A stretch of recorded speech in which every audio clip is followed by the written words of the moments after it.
is struggling throughout the first half of this one tonight.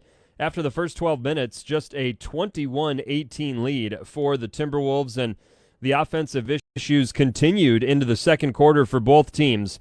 Part of it was good defense, and part of it was both teams just missing shots. But early on in that second frame, that's when Phoenix made their first move. Towns misses baseline, open right side, Shamet three ball. Oh, in, out, and then back in, unfortunately. That is now a 10-0 Phoenix run. They lead by 3. And the Wolves need to get something going here. Yeah, and they did in the form of Malik Beasley coming off the bench and providing some instant offense. Towns out of control, spins on Crowder, no call. Kick out, Beasley, he's hit 2 in a row. Monty Williams wants a timeout. He knows that the Wolves have been struggling from beyond the arc and wants to stem the momentum right here. Yeah, 9 points in that first half for Malik Beasley, 3 of 5 from long range.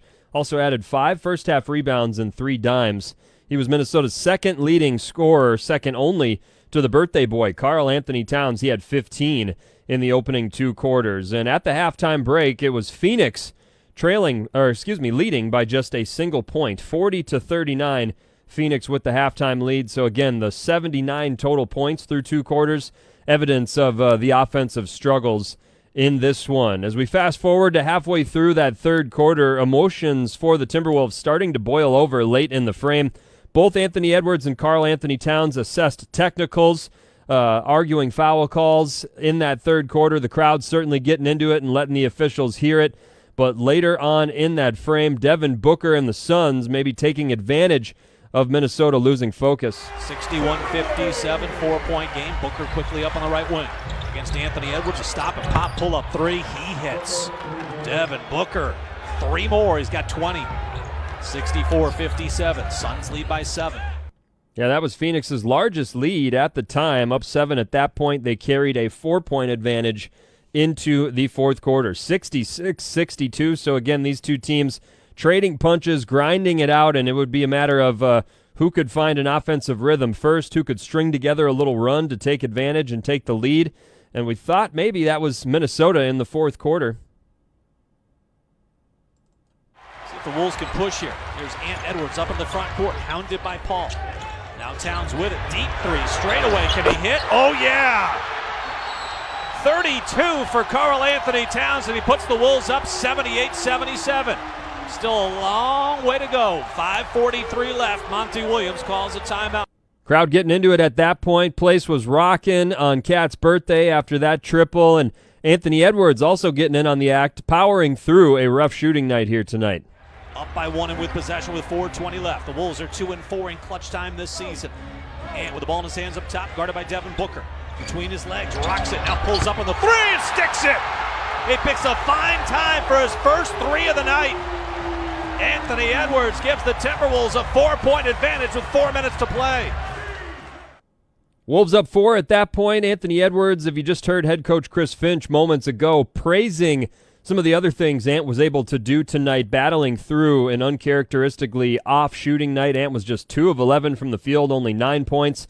But look at what he was able to do elsewhere on the stat sheet. 12 rebounds, 6 dimes, 3 blocks, and a steal, really impacting the game despite the shots not dropping for the second-year player. You love to see that. He hit the triple there to put Minnesota up 4. Phoenix would regain control. We went back and forth. It was all tied up at 90 with about 90 seconds left. 2 D'Lo free throws gave the Wolves a 92-91 lead. DeAndre Ayton answered right back with a hook shot on Phoenix's next possession. They took a 1-point lead. Then Devin Booker added to it. 7-2 Phoenix run. They lead by 1. 55 seconds left to play. Phoenix now with points in their last 6 possessions. Booker, top of the key, on the run, right side, fades on the jumper and hits. Timeout, Chris Finch.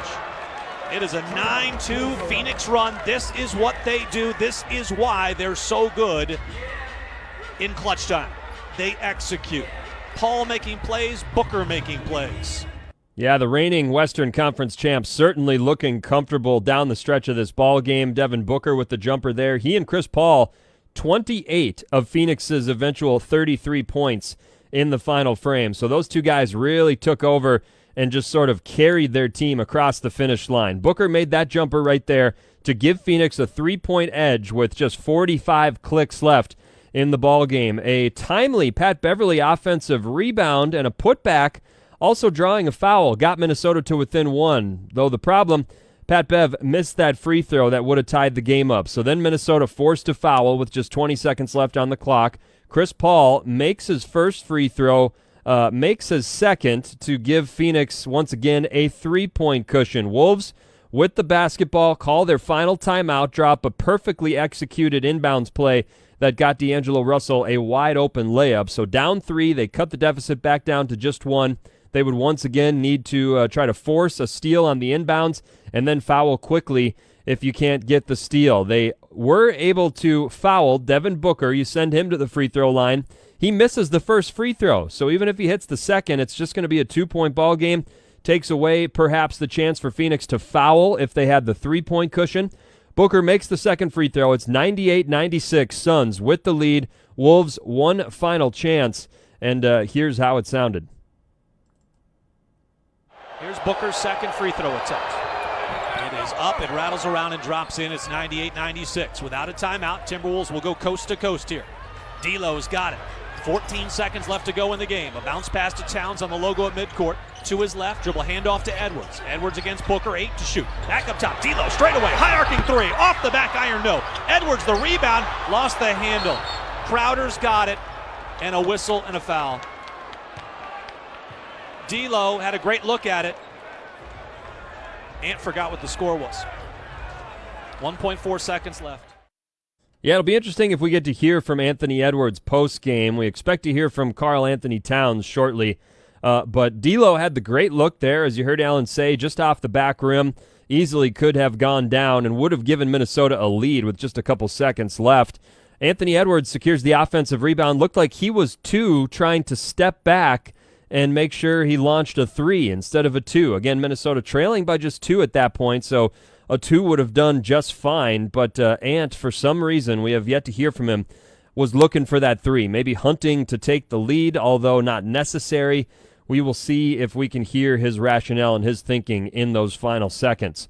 So the Wolves trailing by 2 there. They did foul Jay Crowder. Crowder made his first free throw, missed his second one, but no timeouts left. Malik Beasley forced to just launch a 75-footer in front of the horn, and it was off the mark. Minnesota suffers this 3-point loss. Again, Phoenix, they've now won 9 straight contests.